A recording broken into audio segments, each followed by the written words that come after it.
अनुसन्धान आयोग टंगालमा कार्यरत नेपाल न्याय सेवा कानून समूह राजपत्राङ्कित प्रथम श्रेणीका सहसचिव श्री पुष्कर सापकोटालाई निजामको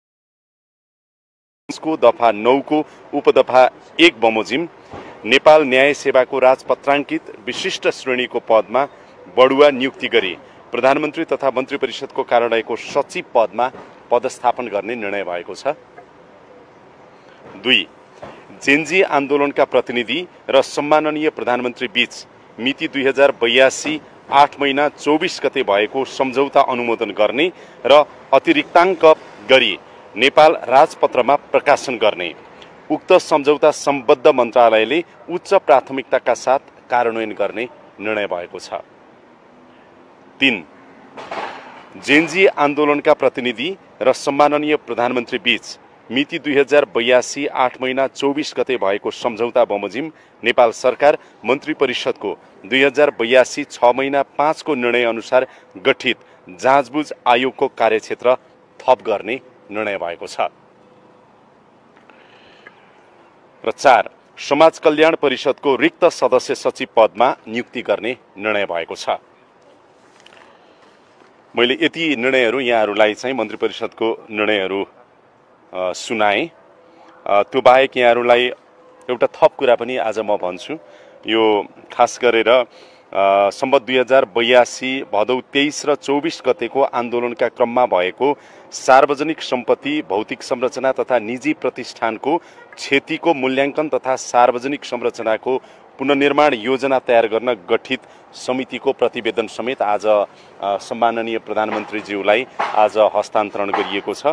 यसमा चाहिँ खास गरेर यो जेन्जी आन्दोलनका क्रममा कति सार्वजनिक संस्थाहरू र भौतिक संरचनाको क्षति पुग्यो र त्यो क्षतिको चाहिँ अब पुनर्निर्माण कसरी गरिन्छ भन्ने कुराहरू चाहिँ आज प्रतिवेदन पनि राष्ट्रिय योजना आयोगले खास गरेर राष्ट्रिय योजना आयोग शहरी विकास मन्त्रालय र विपद जोखिम न्यूनीकरण तथा व्यवस्थापन प्राधिकरण उहाँहरूले चाहिँ यो प्रतिवेदन तयार गर्नुभएको थियो र राष्ट्रिय योजना आयोगको तर्फबाट आज आयोगले चाहिँ यो प्रतिवेदन सम्माननीय प्रधानमन्त्रीज्यूलाई हस्तान्तरण गरेको छ र पुनर्निर्माणको पनि सारांश यसरी गर्न सकिन्छ भन्ने कुराहरू चाहिँ उनले सुझाएको छ। यति कुराहरू तपाईहरुलाई मैले जानकारी गराएँ।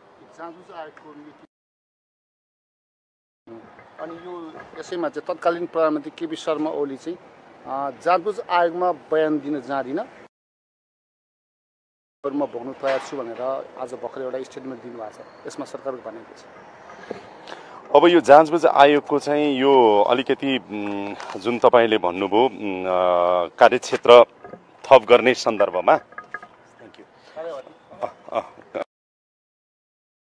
खास गरेर भर्खरै मात्रै चाहिँ हामीले सम्झौता पनि सम्पन्न गरेका छौं जेन्जी प्रतिनिधिहरूसँग। त्यसले पनि केही कुराहरू निर्दिष्ट गर्छ र गरिसकेपछि अब जुन अलिकति सीमितता थियो जाँचबुझ आयोगको कार्यक्षेत्र त्यसलाई अभियसली अलिकति बढाउनु पर्ने हुन्छ। त्यो बढाउने सन्दर्भमा कार्यक्षेत्र थप गर्न लागेको। कस्तो स्टेट त्यसमा त आयोग छ नि त। आयोगले आफ्नो कामहरू आफ्नो ढंगले प्रभावकारी रूपमा गर्न आयोग स्वतन्त्र छ, आयोग जिम्मेवार छ र आयोगले त्यो काम गर्छ भनेर आयोगलाई चाहिँ नि जुन जिम्मेवारी आयोगले लिएको छ त्यो आयोगले गर्छ भन्ने सरकारको बुझाइ हो। आयोगलाई दिएको जिम्मेवारी अनुसारको काम, म्यान्डेट अनुसारको काम आयोगले गरिरहेको छ र गर्छ पनि। हस्, धेरै धन्यवाद यहाँहरूलाई। धन्यवाद।